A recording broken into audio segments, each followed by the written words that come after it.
SniffyTube. Snuggle up and watch SniffyTube. Hey everybody, this was a tough week. I was planning on making a video last week, and my last week was going along great. May has been a good month so far. I gave up drinking Coca-Cola, which has been tricky but good. A couple days of headaches and sleepiness because I was drinking about 3 cans a day, which is a lot. It's a lot. So I switched to water, and it's okay.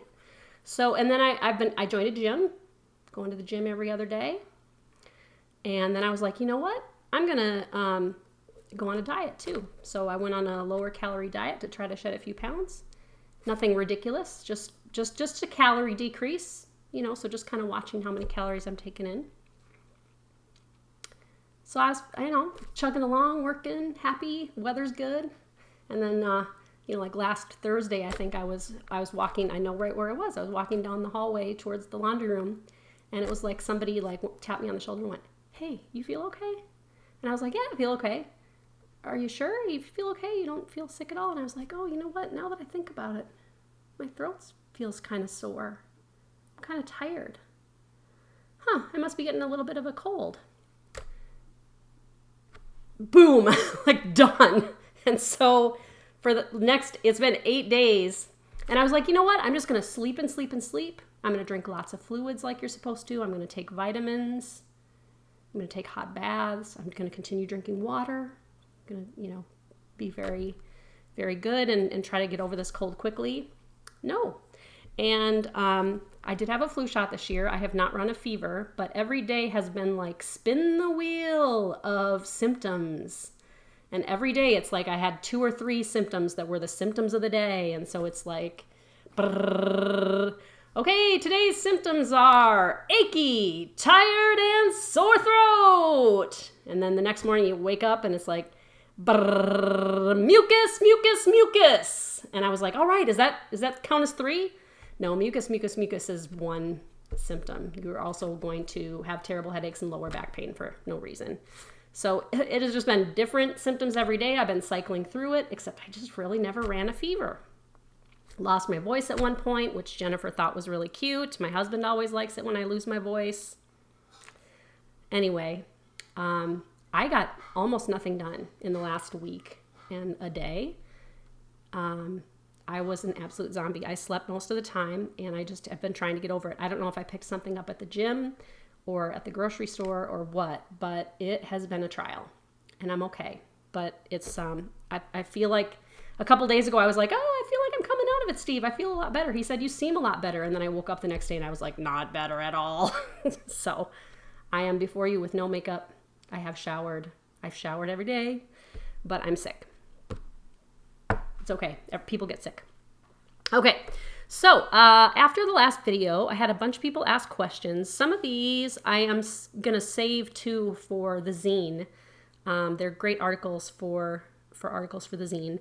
Pat Matejcek, I hope I said that right, said, what causes fuzzing with your fibers? I notice it a lot of times with Weeks Dye Works, that her fibers get fuzzy while she stitches. And so I know an answer. I know some answers as to why your threads can get fuzzy, but I sometimes Google just to see what other people have to say in case there's something I didn't think of. And so I typed in, why do my threads get fuzzy? And Google said, did you mean why do my dreads get frizzy? And I was like, no, that is a totally different problem. So, and I kind of came up with what I thought of, which a lot of times, if you're working with too long of a thread, your threads will get fuzzy because the more you pull it through your fabric, the more you pull it through, it'll just kind of break down over time. And so that can be one cause. So if you're finding that your threads are getting fuzzy, you can try working with a shorter length, and it may be you're just having trouble with one brand that way. So work with a shorter length of that brand. I don't find that I have that trouble with Weeks, but it doesn't mean that you might not have trouble with that or with a different brand. Sometimes too, the size of your needle can really, if the hole of your needle is too small to get the thread through, every time you're kind of sliding that needle down the thread, you're kind of tearing it a little bit. So make sure that you've got an appropriately sized needle for the thickness of the thread that you're using. Metallics a lot of times are really tricky to work with. And again, working with a shorter fiber can work well to get rid of that kind of fuzziness. And then some people really have good luck with using a product like Thread Heaven. So if you, I think there's Thread Magic is a product that you can use. And then you can use beeswax too. And just to kind of coat that thread and give it some strength and a little bit of smoothness. So those are some things you might try. It could be too, you just got, we kind of tend to forget that the materials that we work with are natural materials.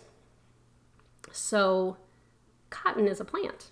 Silk comes out of a worm, and it's not going to be consistent batch to batch to batch. It's a crop, or it's an animal product. And so I think probably sometimes too, there just are inconsistencies in the quality of the product just based on how the season was, or the supplier of those products. So, okay, so I hope that helps. Trisha K wanted to know how to start teaching kids to stitch. And this is a great question. And I've taught a good number of kids how to stitch. I've taught classes at schools and gone to like Girl Scout groups, and I've had kids come over that I've taught to stitch. And I think the main thing to know, and I may do a video on this sometime. I'm kind of filing this one away because I think it would be cool to do a video specifically on here's a bunch of ideas, here are some projects, some materials, that kind of thing. But I think the main thing to remember is that people will want to continue doing something if they're enjoying it. And so I think our tendency, especially if we're like sampler lovers, would be like, oh, children used to stitch samplers. I'm going to have, them start on a sampler because that's historically what children worked on. I think if those children had had the choice, they would have rather stitched other things, you know what I mean, than morbid verses about death and, things like that. So I would say if a child shows any interest, one of the things that I did with my kids, and they are not stitchers, but I used to let them sit on my lap and just pull the needle up. And then I would put it down and then stick it back up, and I would let them grab it and pull it up. When I was young, we had sewing cards, which I'm pretty sure you can probably still get. They're kind of like those cardboard cards with a picture with almost like punched out holes. Let's do this a little bit. You can see me a little better. That you thread yarn through, or you can get like the big beads that you thread yarn through. And I think just that idea of getting used to kind of the sewing motions is a good idea. You will be surprised at who is interested in stitching. I know that sometimes you might have a kid and you're like, you know what, there's no way this kid is going to sit still and stitch. You might be surprised. And the kid that you think has got a lot of patience and artistic ability and is going to like it might hate it. So if anybody shows an interest in it at all, talk to them, let them ask questions, show them what you're working on, show them your supplies, and maybe offer to take them shopping at your local craft store or even just through your stash, and say, what colors do you like? What kind of design would you like to do? There are lots of free patterns online that you can even choose from. And I've even had kids just say, I just want to stitch. I just want to make my own thing. I want to see if I can make a letter D or whatever. And so let them lead the way as far as like, this is what I want to do. This is what I want to see. And then you just kind of guide them through it that way. She had children ages 6 to 14, I think. And so if you're working with different ages, obviously you're going to have different abilities, and you might be surprised again. The 6-year-old might be better at it than the 14-year-old. You just are never going to know. And so I think letting them really lead the way as far as like color choices, design choices, size of project, let them say, oh, I love purple, or I'd want to stitch a robin or whatever, and then see what you can do to make that happen. And just be encouraging and show them your tips and tricks. What do you do when you get a knot in your thread? How do you thread a needle? How do you store your thread? And you might be surprised. They may say, hey, you know what? If I do it like this, then this happens. And so you can kind of almost teach each other too. But I think it's a great idea to show children how to stitch. I don't think necessarily you have to start with something super, super easy. you may just kind of tailor it to the child. If they show an interest in wanting to do something, you know, where you're like, ooh, that's got some back stitching and some quarter stitches, they can do it. If you look at these little girls that 9 years old, 10 years old, 11 years old, and they're stitching these humongous samplers on 50 count linen with specialty stitches and over one, that child can do it. It can be done. And, but just be encouraging, I think, and don't force anything on them, you know, like your taste. You might not like what they're stitching now, but we all know that our needlework tastes change over time. The types of things generally that you were stitching maybe 25 years ago are not probably the same types of things you're stitching today. And so that child may start with something that you're like, oh, it's kind of cartoony, but then it evolves. And so just let them lead the way. All right. Joan Clark, I'm going to take a sip of my drink here, wanted to know how I came up with the name Shakespeare's Peddler. When I opened my business in 1997, I had written a business plan and I was getting things ready, and I wanted to come up with a name that was, you know, like different, memorable, like, I don't know, and kind of just cool. And I remember one of my ideas was in stitches, because I liked the idea of like laughing, like I'm in stitches because I'm laughing, but I'm also, you know, a needle worker, and then also, you know, in stitches as in like popular stitches. But there was already at least one shop that had the name in stitches, and I didn't want to steal anybody's name. But I was an English minor in college, and there is a character in one of Shakespeare's plays whose name is Autolycus, and he's in A Winter's Tale, and he's a peddler, and he would sell needlework supplies, lace, and then other like fineries and fripperies to the ladies of the villages. And he was kind of a wise guy, a little bit of a wise guy. And I actually have, I went to the Globe Theater in 1991, the spring of 91. We celebrated our 10th wedding anniversary by going to London. I actually got to go to the Globe Theater, where they've rebuilt to be just like the one that Shakespeare had. And then this is an etching. I actually found an etching of Autolycus pushing his cart. And I love etchings, and so I bought that, and this always hung by my desk at the shop. So I named my business after him, because I kind of saw myself as going, you know, since I was mainly in online stores, going town to town to the ladies of the different villages. The interesting thing about picking a name like Shakespeare's Peddler, it is somewhat memorable. I found that people found it to be memorable. I also found that a lot of people didn't know how to spell Shakespeare, which is okay. And that a lot of people thought it was a bookstore, which is fair. So that's how I came up with that name. Amy McDonald wanted to know how I got my start fostering kittens. Now, this was back 7 or 8 years ago, volunteering at the shelter all the time. I never had cats as a girl, because I wasn't allowed to get cats. And so I never had cats. And then my son started like saying, hey, you know, we should get a cat. And I was like, oh, I don't know. Well, once we got one, then it was like pandemonium, because I love cats. I understand cats. And so I volunteered a lot at the shelter and helped with the cats, and I helped manage the pet pals over at PetSmart, and did a lot of work at the shelter directly, and did fundraising and all that kind of thing. And I hadn't really gotten into fostering kittens. We were taking in a lot of animals at that time. And there was a mama cat that had come in, and she had just given birth to 6 little black kittens. She was a little black cat herself. Cats can start having babies when they are like 7 months old, you know. So she was little and had these babies. Well, then they had 3 little orange guys that came in that were motherless but needed to be bottle fed. There really the shelter didn't really have a good fostering system at that time, so unfortunately a lot of those babies got put to sleep. Not anymore. But anyway, so they took these 3 orange babies and put them in with the 6 babies. And so I had gone to the cat cottage, and I saw this mother in a cage, and her eyes were like this. And she was trying to nurse 9 babies, and I was like, this is not okay. Okay, sorry, I had to get up and get a cough drop. So this poor mama cat's eyes were like this big, and she was like not okay, and I was like, this cannot happen. This is going to be a bad outcome for everybody. So the shelter manager at the time was like, I mean, what do we do? And I said, I could take them home. I mean, is it hard to foster kittens? And she was like, well, here's a recipe for formula, and this is what you do, and you got to wipe their bottoms, and you got to feed them every, so many hours, and you got to keep them warm, and if this happens, do this, and if this happens, do this.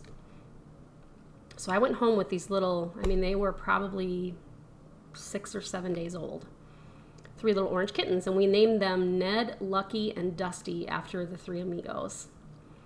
And it was a great experience. It was a great experience. And so that is how I got started fostering kittens. I currently am not fostering any kittens. It is kitten season here. I'm taking a break right now. It's been 7 or 8 years of fostering kittens, and I've fostered hundreds. And we have cats ourselves.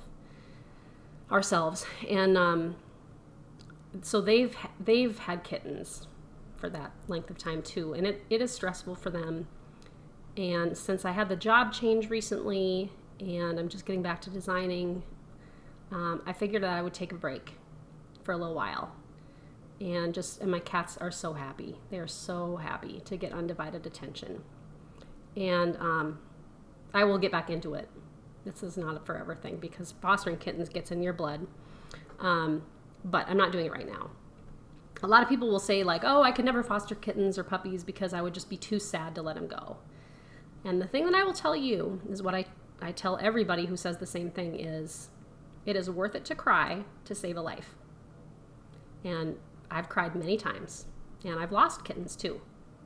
And it breaks your heart, and you just keep going because it makes a big difference. And I always feel like when you foster, or even if you just contribute to your local shelter monetarily or with your time or your support, you're giving not only to the animals, but you're giving to the community, to those families that get those animals, that those animals become a part of their family. And so I think it's a great thing to do to help animals. Okay. Carol Bannon wanted to know who designed sampler motifs for girls and was schooling one-on-one or private, or were they in a class? So a lot of times the girls worked off of samples. Like it was like, here's the sampler, use the sampler to stitch your sampler. And so you read the sampler almost like a graph. There were sometimes, patterns, and then sometimes they would actually use pictures from books, use a pin to prick around, almost like make a dot to dot, and then they would pounce powder through and then trace those lines and stitch that way.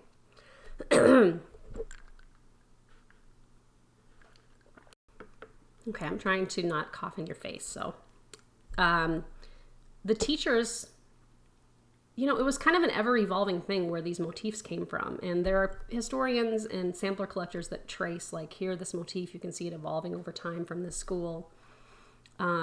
It's just like anything. It's just like any other type of education. You pull things from the past, you add new things from the future. And so it was not, typically the girls were not designing their own motifs, although sometimes you can see that they've been given the leeway to design their own motif, because you may have like a very stately sampler that's all put together and suddenly you have some element that's super wacky. And I personally love those because it's like you see the little girl on the other side of that sampler.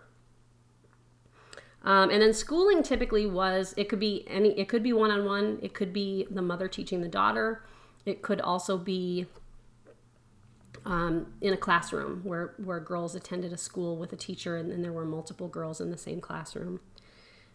She also wanted to know what the life of a teacher was like, and that's something I'm going to do some more research on, and I think it would make a good article for my zine. Andrea Storm wanted to know, why is it called a sampler? The French have a word, exemplaire, which means a model or a sample. And it basically is that idea of having something that is a model that you base something else off of. And so that's why it's called a sampler. I like to think, samplers are kind of like a hodgepodge of like, a lot of times when you look at them, it's like, oh, there's an alphabet. Oh, there's some numbers, there's some flowers, there's some animals, there's a house, there's a border, there's, all different kinds of motifs, and there's names and dates. And so to me, it's, like a box of chocolates, right? So that's why it's called a sampler.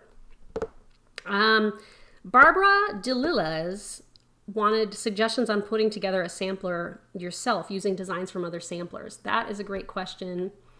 And that is also maybe something that I'll consider, doing kind of a longer thing about, because I think there would be a lot to say about that.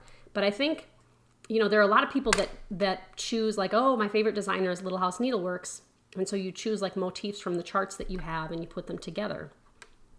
I used to participate a lot in round robins, which was you would choose a theme and then send a piece of fabric on to the next person, and then they would stitch something in that theme on your piece of fabric and then send it to the next person.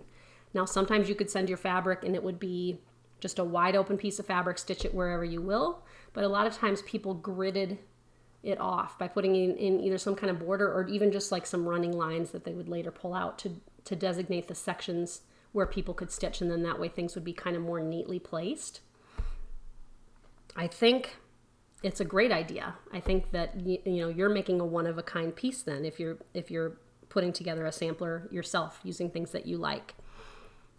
And you can do it a lot of different ways. I remember I'm a no rules person with needlework. And so if you like to be neat and tidy, put in some lines of where you want things to go and look for motifs that are going to fairly regularly and evenly fill those spaces.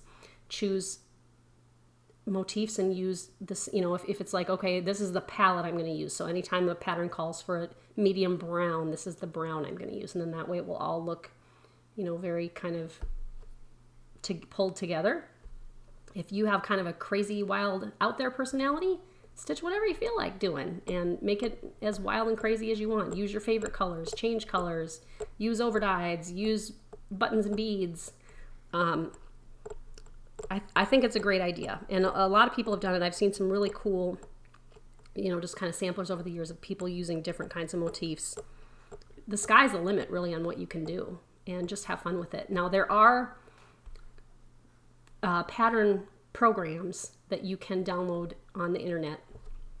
I use Mac Stitch because I'm on a Mac, but there's a great program called PC Stitch, and that's a good one too. And so you can, if you want, you could use that to like use your pattern and then redo the pattern on the program, but then you can pick up, drag and drop your motifs to place them where you want to place them.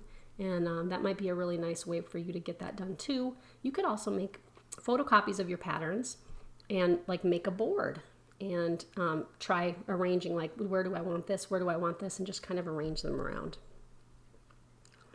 Okay. I haven't done a list of 10 for a while, and I was going to do a list of 10. And I thought I was going to be a clever girl and say, okay, this is a list of 10 ways to know that you're a true needleworker. And then I was going to tell you to get out your pen and paper and then be like, question number 1, on a scale of 1 to 10, how much do you like to do needlework? Question number 2, what kind of fabric do you like to stitch on? A, Aida, B, even weave, C, linen, and then and be like, okay, how many hours a day do you stitch? A, 0 to 1 hours. B, 1 hour to 2 hours. C, 2 hours to 3 hours, whatever. So I was going to go through it that way and have like 10 questions where you guys were kind of keeping track of your answers. And then I was going to tell you a secret way of scoring it to see if you were a true needleworker. But then the answer was going to be the question number 1, on a scale of 1 to 10, how much do you like needlework? If you like it at all, you're a needleworker. You're a true needleworker. I didn't want anybody to get upset as they were taking the test to feel like oh no, I'm not gonna be a true needleworker because I'm answering A to a lot of these. If you are just starting, you're a needleworker. If you've been stitching for 30 years, you're a needleworker. If you've been to 40 retreats, you're a needleworker. If you haven't been to any retreats, you're a needleworker. If you like DMC and that's all you use, you're still a needleworker. And so I think it's one of the things I like about this community is just that people are very encouraging to each other. And I think it's good to be supportive because we all were beginners at one point. And if you never get past using DMC, that is totally acceptable. There's not a thing wrong with that. I think it's great that so many people are stitching. And if you like to stitch and you make an effort to do it sometimes, you're in the club. You're part of the club.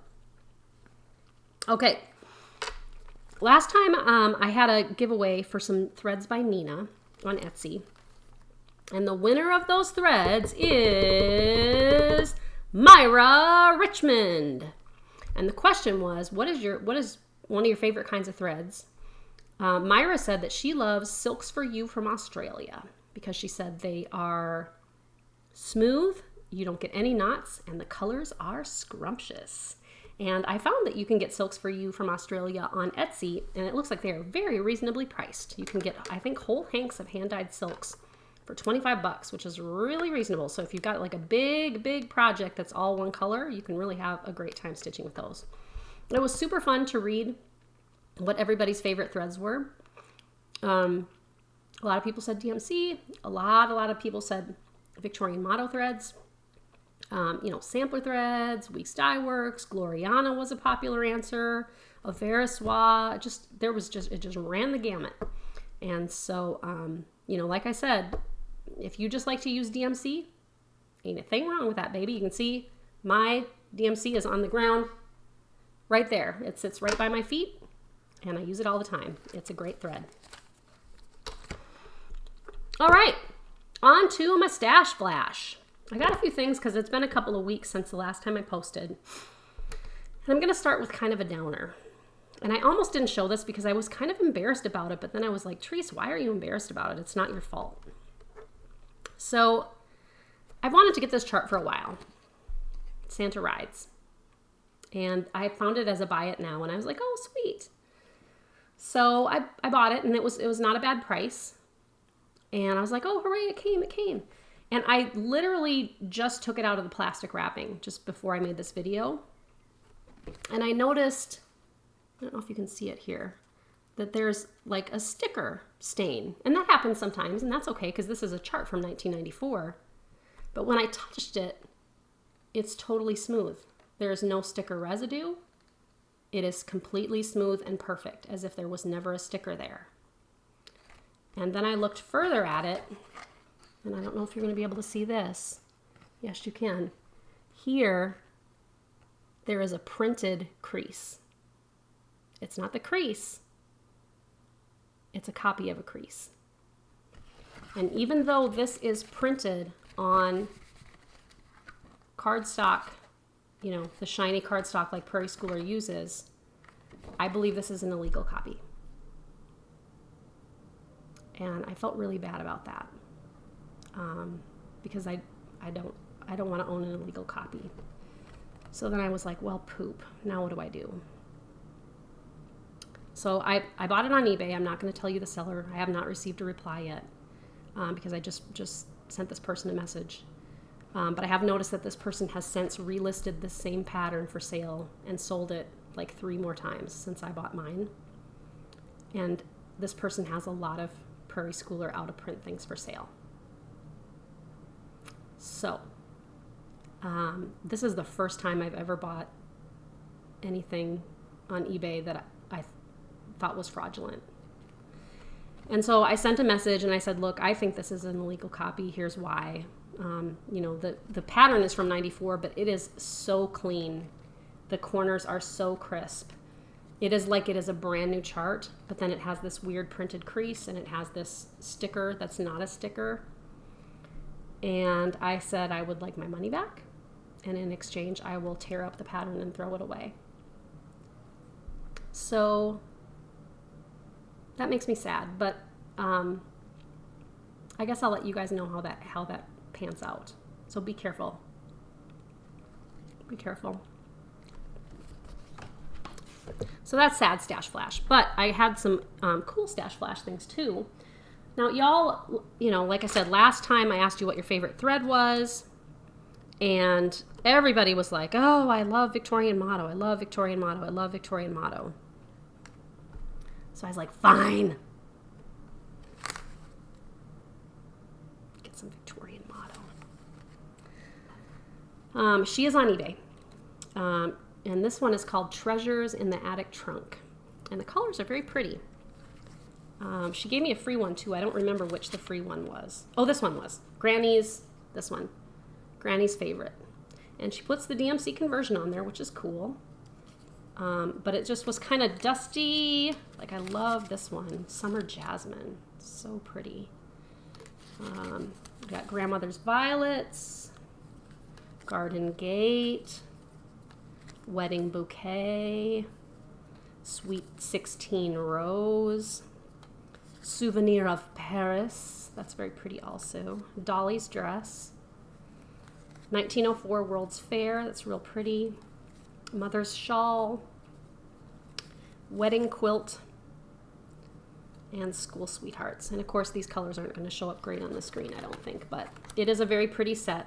It was $28, I think, for 12 of them, and you get 20 yards.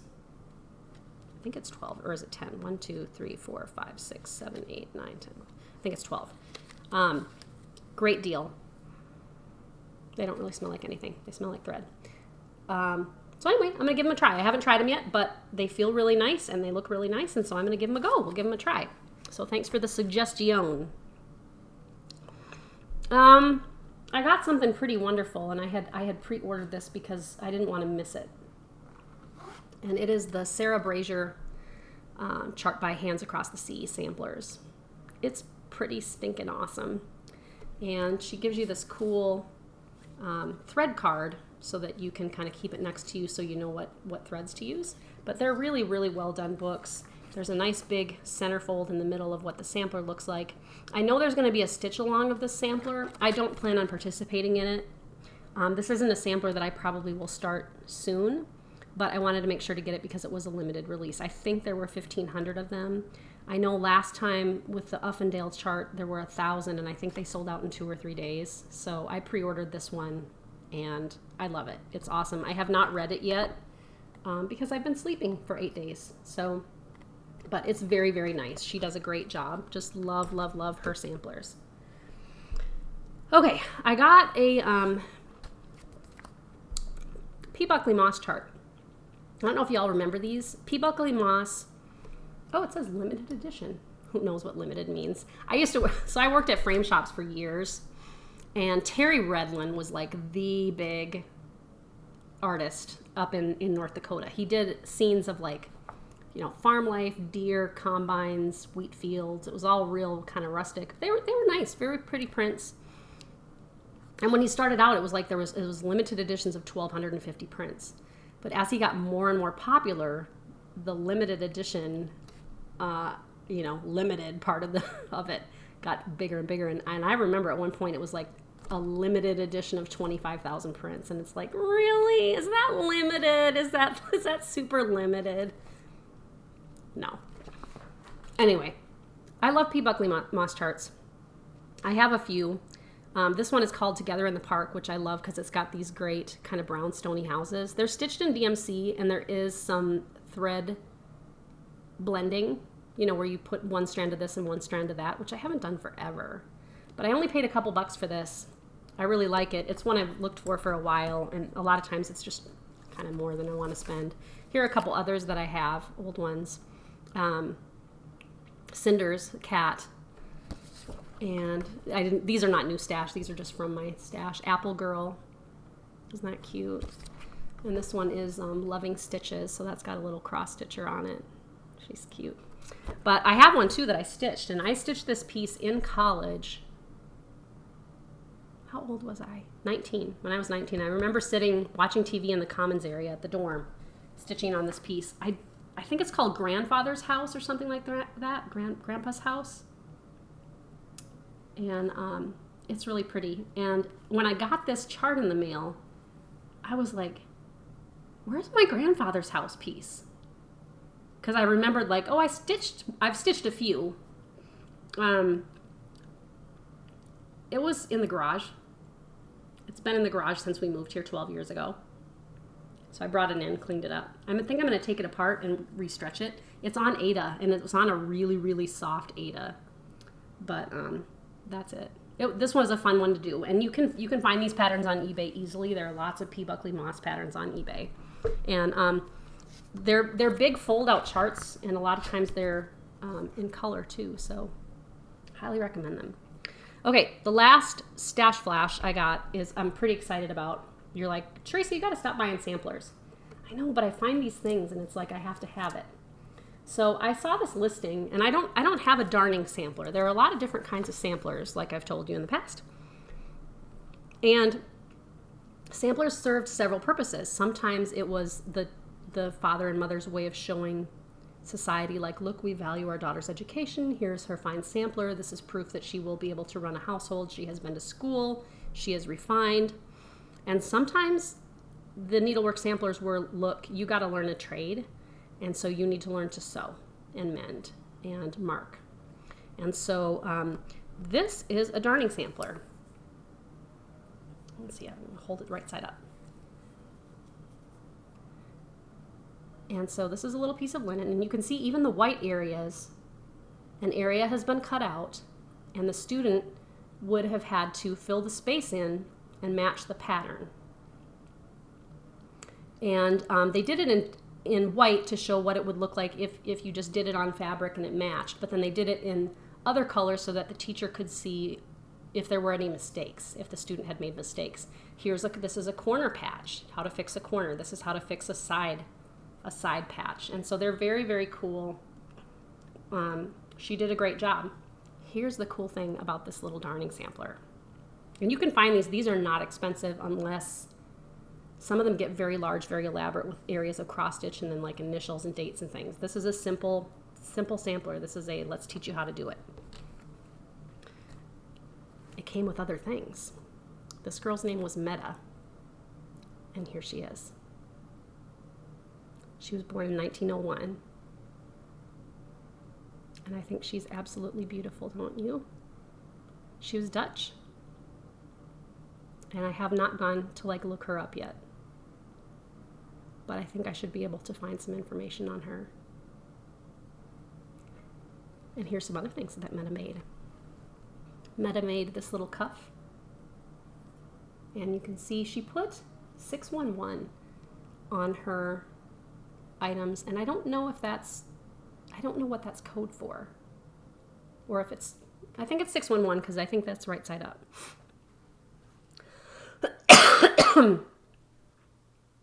So here she did buttonholes, she did some bullions, okay. And then this is really cool. This is it's almost like a little apron, but it's like a sample of different types of hems and pleats and pockets and buttons and buttonholes and hooks. And you can see the tabs on the side. And you can see her initials there. Meta, her last name was Gothelson. And then the number 12. And if she was born in 1901, and this means 1912, that means she was 11 when she made this, but it is possible that 12 was a student number, or some other kind of number. I don't know, some other kind of identifier, but you see that 611 again in the bottom. Her work was just impeccably neat, just amazingly neat. And she must have been quite a girl. I also got this purse. Now, I don't know if she made this. She may have made it. But this was also Meta's. It has a green, just a plain green interior, and it's worn as if it was used. She may have used this. It's like macrame almost. It's really, really neat. And then I got a card with her name and her birth year on it and her picture. And that's all that I got. And I contacted the eBay seller that I bought it from. I paid $79 for all of it, which is crazy because it's 5 things. And they're just really, really cool. I contacted the eBay seller and I said, what do you know about Meta, if anything? And she said, I don't know. I bought it at a flea market from an old woman. So, but I may be able to find something out about Meta. I just think her things are really cool. So then the question is, Treese, what are you going to do with that? I like darning samplers. I need to stitch a darning sampler, but then I think it would be really cool to design a kit where you take one of these patterns and you learn how to do one darning motif and make it into a pincushion. That's kind of my idea. Oops, I got it backwards. Poor Meta. Poor Meta. Anyway, I just think that's really, really neat. What a treasure.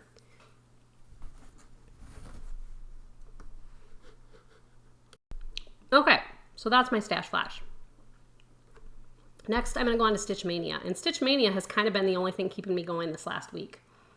You know, I'll spend the day in bed and just like rolling back and forth and just kind of miserable. I mean, utterly miserable. This has been like a 5-alarm fire of a cold, a 5-ring circus, 3-alarm chilly. Just a terrible, terrible cold. What are you guys doing? Fitz and Ruby. Fitz and Ruby. And so then sometimes, you know, just going, okay, I got to do my Stitch Maynia for the day has been the one thing that's gotten me out of bed for a little bit. But I've kept up with it. And my friend Jennifer and I are doing this thing where we're doing a cumulative mania. So every day we have to put at least 5 stitches in every piece that we have previously started. And so the first few days I was doing, you know, like at least a length of thread on every project. Now it's starting to get shorter and shorter. These are not in any particular order because I didn't keep track. I know that this first one I'm going to show you is the first one that I started. And this one is called Ida Nolt. And I love it.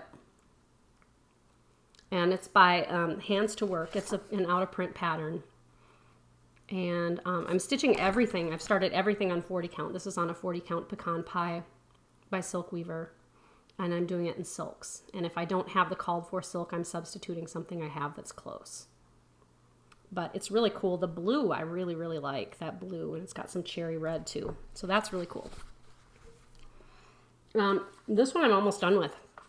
And this is Brenda Gervais, Here a Peep, There a Peep. And it's been super fun to do. I have the witch and the Santa Claus too. I just have a little bit left on that one.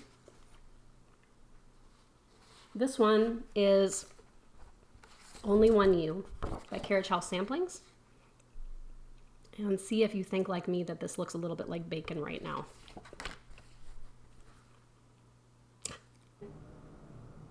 Kind of looks like bacon a little bit. This is Only One You by Carriage House Samplings. It might be out of print. I found this on eBay recently. I had gotten to thinking about it. I love this kind of scalloped penny rug type border at the top. Kathy said this is based on a painting that her husband bought her, like an old folk art painting. Hey, Zero. You want to come up? I've been meaning to do a segment for a while, and I'm going to do it since he wanted to be let up. And it's called Let Me Tell You About My Cat. And I even have a theme song to it. Of course I do. Let me tell you about my cat. And this is Zero. He is, how old are you, Zero? 7? 7-ish? So a year or two after I started fostering kittens, I fostered a lot of kittens at a time sometimes. And I had gone to the shelter one day. And this was a point at which, you know, we were euthanizing a lot of kittens because there just wasn't a good foster program. There is now, and so the shelter has pretty much a 0% euthanasia rate. It's only just when animals are too sick to survive are they humanely euthanized. But Zero had come in. He's a lover. He was found in a bush by a man walking his bulldog.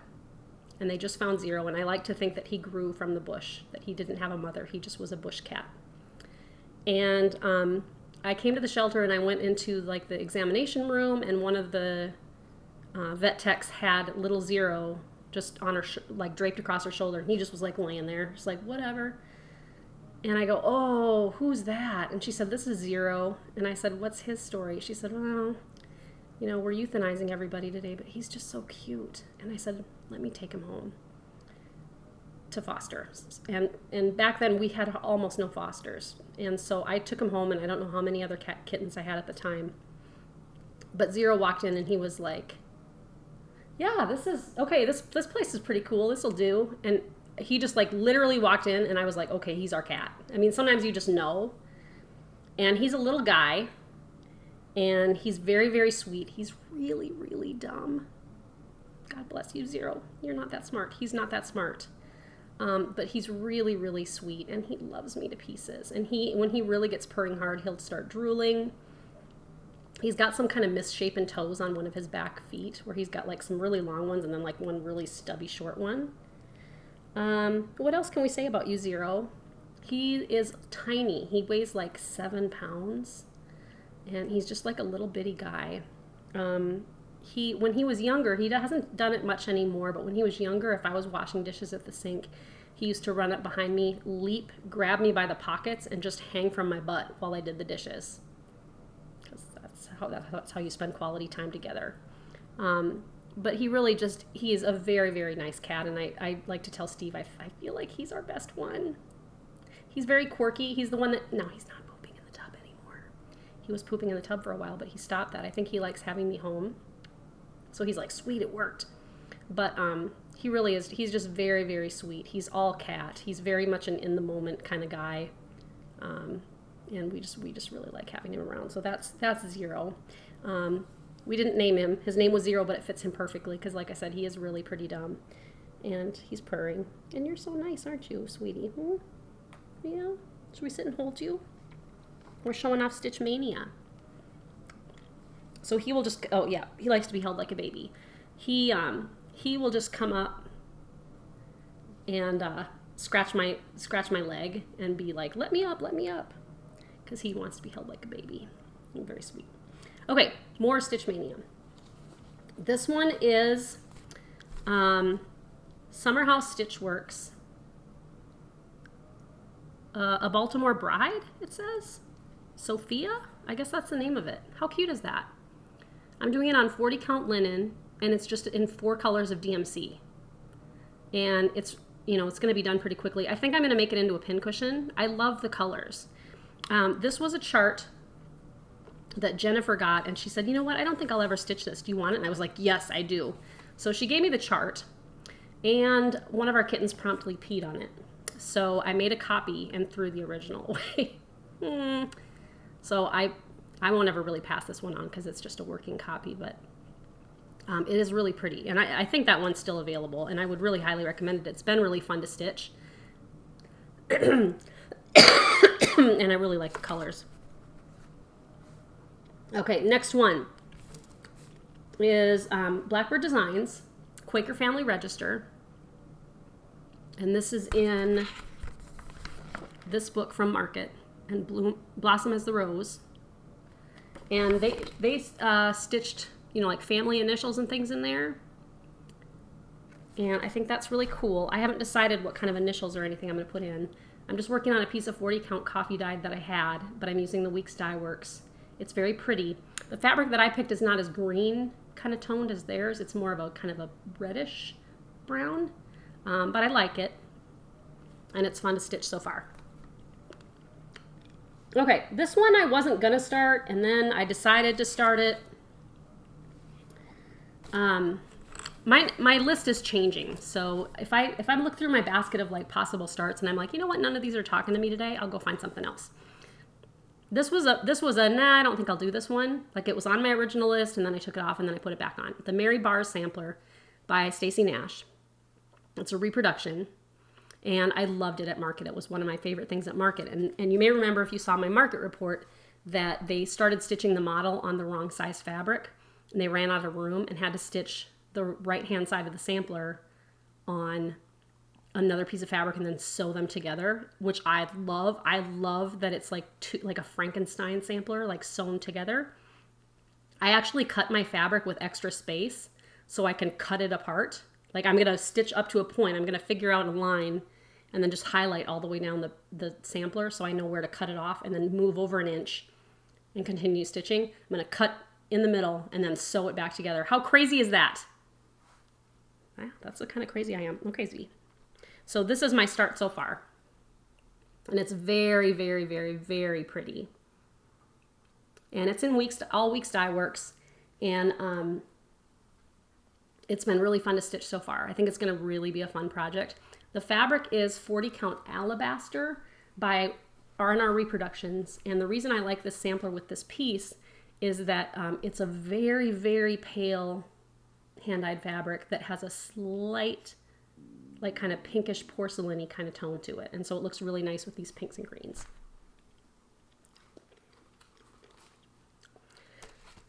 Okay. Then I was like, let's do something colorful.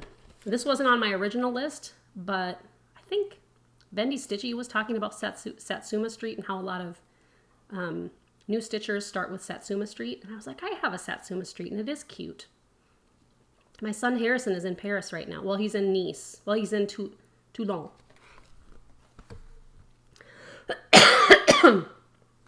He's in Toulon, which is by Nice. And he's there till the 20th. He will have been there a month. He went to visit his girlfriend who's been teaching there for 6 months. She's been teaching English, and so he's having a great time. And I thought I would stitch this. I've been to Paris, and it's lovely. I speak a little French, and I'm stitching it on 40 count white. And it just calls for DMC, but it calls for kind of crazy colors, which I like. So that's fun, because some of these DMC colors I'm pulling out of my thing, and I'm like, oh, I bet I haven't stitched with this color for 25 years. But it's kind of fun then to use some of these bright, crazy colors. Uh-oh. Am I missing one? Well, shoot, I'm missing one. I don't know where it went. Well, that's crazy. I'm stitching this one by Brenda Gervais. Oh, can't do that. Can't show that part. I can't. Where did it go? I'm missing a couple pieces. All right. Well, darn it. There are two I won't be able to show you. There's a Brenda Gervais that I'm doing. That's the Summer in Baltimore sewing box. And then I'm doing Cockadoodle-Doo by Barbara Anna Designs. That's like a chicken or a rooster, and that's real cute. And then this one I started the other night. I was not feeling well, so I didn't get very far in this. La-di-da Rejoice Always, which I bought this at the Cross Stitch Peddler in wherever last year when I went to retreat. And so this is the start I have on this. And I'm stitching it on, I think, a 40 count Weeks Dye Works scrap that I had. And I'm using Nina's threads. And I like it so far. And so everything that I've started so far is on 40 count. And it may be the Stitch Maynia of 40 count. I don't know. Here's what I'm learning from Stitch Maynia. I know a lot of you were nervous to try Stitch Maynia. And I actually was too. Because I'm not a serial starter. I have at any time probably 20 to 25 whips. It may be less than that now because I've finished a lot up the last 6 months or so. I recognize that it's good to have several different types of projects to work on just so that you don't get sick and tired of working on the same thing all the time. However, starting 18 projects seemed kind of crazy to me. And now Jennifer has got me talked into starting 31 for the 31 days of the month, which is totally peer pressure. And I have succumbed to peer pressure. But here's what I like about it. Stitching, as a designer and reproducer, stitching other designers' pieces is good for me. Like, I learn things stitching things that other people have created because, like on the Stacey Nash reproduction, the border is stitched in Schneckly, which I was like, ooh, really? She picked Schneckly. That's weird because it looks green.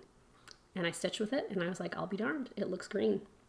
And the same with the Brenda Gervais piece. I thought that blackbird was going to be charcoal or onyx or something. And it was Brethren Blue, I think, or Uniform Blue maybe. And I was like, really? That's going to look really blue. Nope, it looks charcoal.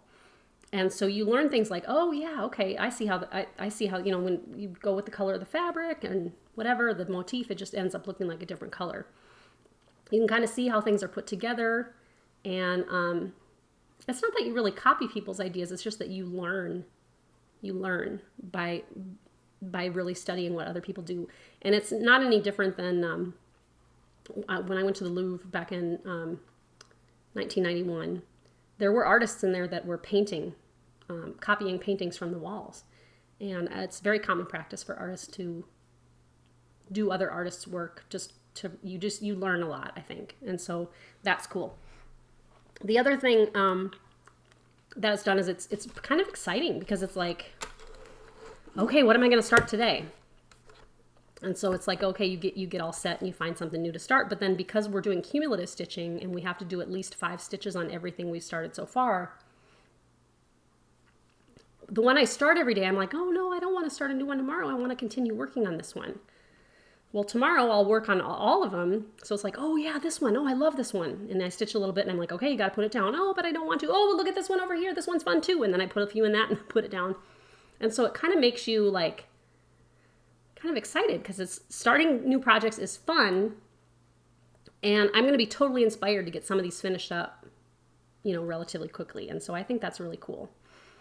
I don't know what I'm going to start tonight. I'm not sure. I have a little basket that I'm working out of, but like I said, if I kind of get a wild hair or I just, have an idea, I can start something else. But that's what I've got so far, and I have done it every day. And so those of you who are doing Stitch Mania, kudos to you. Those of you who are watching, kudos to you too for being sane, rational, normal people, because this is pretty insane. That's why they call it mania, I guess. Okay, just a couple more things. We got to go over what I'm all into this week. I'm not into much. I'm into sleeping and coughing is pretty much what I'm into this week. But one of the things I did right when I got sick is I kind of went on a binge and watched episodes of Two Fat Ladies on YouTube.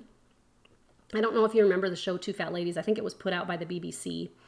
And it's really such a good show. It's Jennifer Patterson and Clarissa Dixon Wright, I think. And they're two large ladies who were British. And they had a cooking show in the late 90s for 4 years. And then Jennifer, unfortunately, passed away during the filming of the 4th season. They're funny. Their food is kind of weird and very traditionally British. They're kind of irreverent. Every episode, they highlight like a different local cheesemaker or a venison farm or, just different types of growers and manufacturers, fishermen, and that kind of thing. So that's really cool. And they go to all these historic places and cook. You can find the episodes on YouTube. Just search for BBC Two Fat Ladies. Super fun to watch. I think you can also buy the complete episodes on DVD, which is really neat. They were such funny ladies, but I had forgotten how much I liked that show. And it just really is fun to watch. They were just two really cool ladies, and they had only met one time before they started making the series.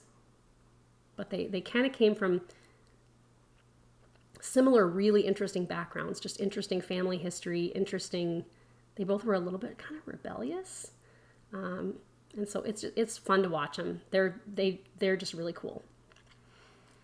Okay, another thing that I'm all into is an app called MyFitnessPal, put out by Under Armour, and I just loaded it onto my iPhone.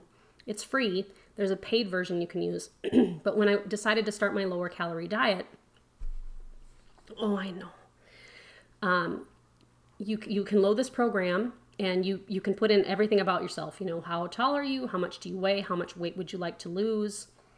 And how soon would you like to lose it? And then they tell you, okay, this is the number of calories you should eat every day. And then everything that you put in your mouth, you add to the app.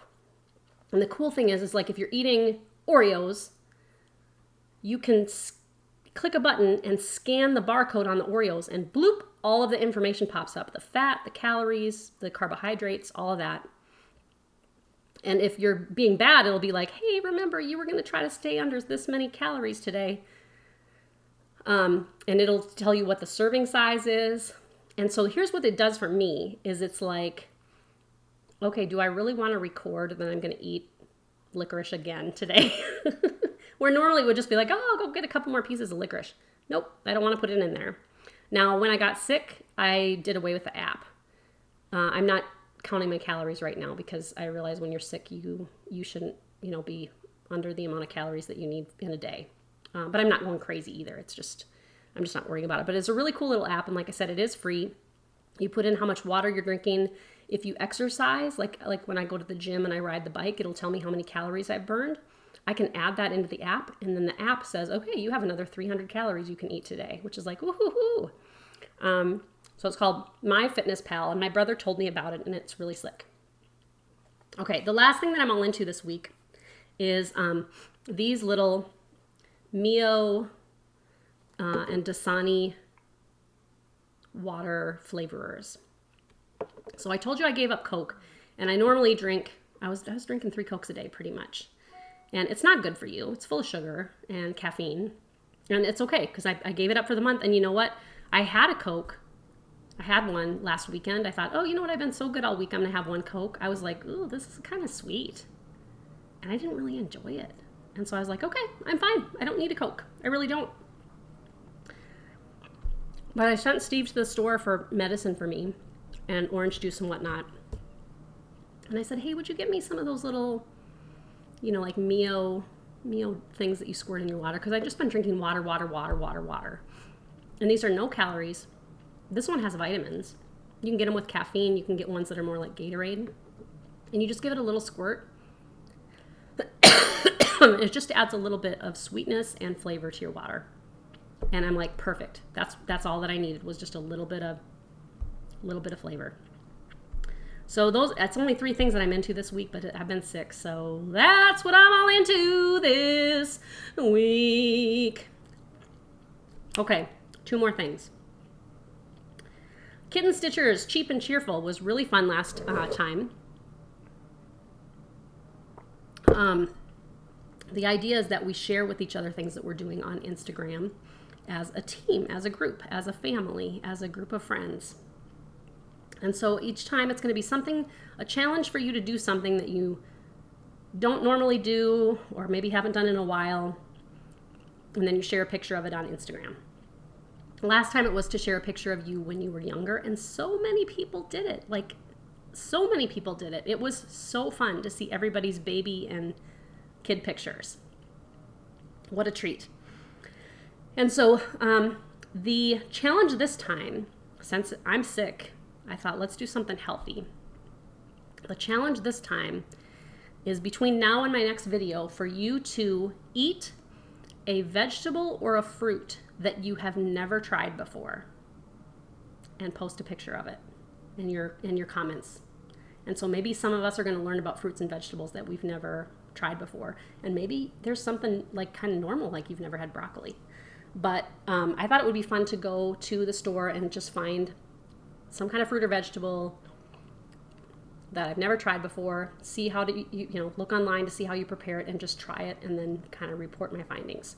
So that is your challenge, is to try a fruit or vegetable that you've never tried before. Or maybe try a fruit or vegetable that you haven't tried for a long time because you think you hate it, and maybe give it another chance. And then when you're ready to post your picture, go to hashtag KSCAC and post that on Instagram. And KSCAC stands for Kitten Stitcher, Cheap and Cheerful. And we'll all share our fruits and vegetable experiences this week. And remember, it's cheap and cheerful, so it's just a vegetable's not going to cost you that much money, or a fruit's not going to cost you that much money, hopefully. And we'll see what we can find. So that's cheap and cheerful.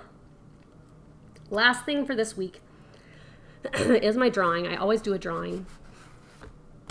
I had won this Elizabeth Rowland Quaker sampler chart as part of an auction that had a couple of charts in it. And I was looking through my charts and I realized this is probably not one that I'll stitch. It is very pretty, and it has some great motifs that you could use for pin cushions and smalls and things. And so I'm going to give this chart away.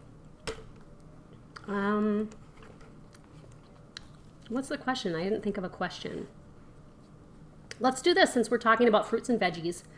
What is your favorite fruit or veggie? Or what is a fruit or veggie that you absolutely cannot put in your mouth? So if you talk about a fruit or veggie in your comments and why you either really love it or really hate it, you're entered for the drawing, and I'll give this away next time to whoever wins it. It is an older pattern. I don't know the year, but it's really, really cool. It's from the Chester County collection.